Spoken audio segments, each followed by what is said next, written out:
പെരിങ്ങോട്ടുകര കാനാടിക്കാവ് ശ്രീ വിഷ്ണുമായ സ്വാമി ക്ഷേത്രത്തിൽ ആനയൂട്ടും അഷ്ടദ്രവ്യ മഹാഗണപതി ഹോമവും ഭക്തി നിർഭരം. കാനാടിക്കാവ് ഗജവീരരത്ന പട്ടത്തിന്റെ പെരുമയിൽ ഗജരാജൻ മധുരപ്പുറം കണ്ണൻ. പെരിങ്ങോട്ടുകര കാനാടിക്കാവ് ശ്രീ വിഷ്ണുമായ സ്വാമി ക്ഷേത്രത്തിൽ ആനയൂട്ട് കാണാൻ ഭക്തരുടെ വലിയ തിരക്കാണ് അനുഭവപ്പെട്ടത്. ആനയൂട്ടിന് മുന്നോടിയായി കൊമ്പൻ മധുരപ്പുറം കണ്ണനെ ആഘോഷമായാണ് ക്ഷേത്ര നടപ്പുരയിലേക്ക് ആനയിച്ചത്. ഈ സമയം നാദസ്വരമേളവും താലപ്പൊലിയും അകമ്പടിയേകി. തുടർന്ന് മധുരപ്പുറം കണ്ണന് ഗജപൂജ നൽകി. സൂര്യകാലടിമന പരമേശ്വരൻ ഭട്ടതിരിപ്പാട് ഗണപതി ഹോമത്തിനും ഗജപൂജയ്ക്കും മുഖ്യ കാർമ്മികനായി.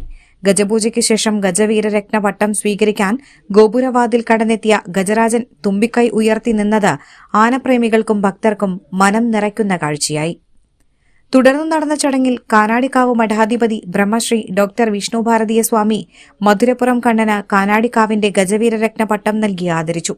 കേരളത്തിൽ തിടമ്പേറ്റി എഴുന്നള്ളിക്കാവുന്ന എണ്ണം പറഞ്ഞ നാട്ടാനകളിൽ ഏറ്റവും അഴകളവൊത്ത കരിവീരനും ശാന്തപ്രകൃതനുമാണ് മധുരപ്പുറം കണ്ണൻ.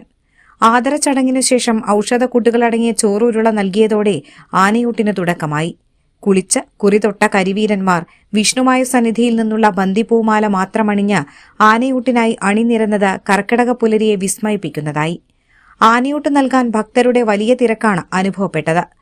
അഷ്ടചൂർണ ഔഷധക്കൂട്ടടങ്ങിയ ചോറും ദ്രവ്യങ്ങളും കരിമ്പ്, പൈനാപ്പിൾ, തണ്ണിമത്തൻ തുടങ്ങിയ പഴവർഗ്ഗങ്ങളും ഉൾപ്പെടുന്നതായിരുന്നു ആനയൂട്ട്. കലാസാംസ്കാരിക രാഷ്ട്രീയ രംഗത്തുള്ളവരടക്കം ആയിരങ്ങളാണ് ആനയൂട്ട് കാണാനെത്തിയത്.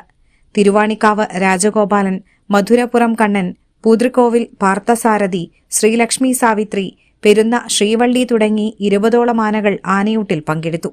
കാനാടിക്കാവ് ട്രസ്റ്റ് മെമ്പർമാരായ സൈലേഷ് കാനാടി, സൈജു കാനാടി, കൃഷ്ണരാജ് കാനാടി, ശ്രീകൃഷ്ണൻ കാനാടി എന്നിവർ ചടങ്ങുകൾക്ക് നേതൃത്വം നൽകി.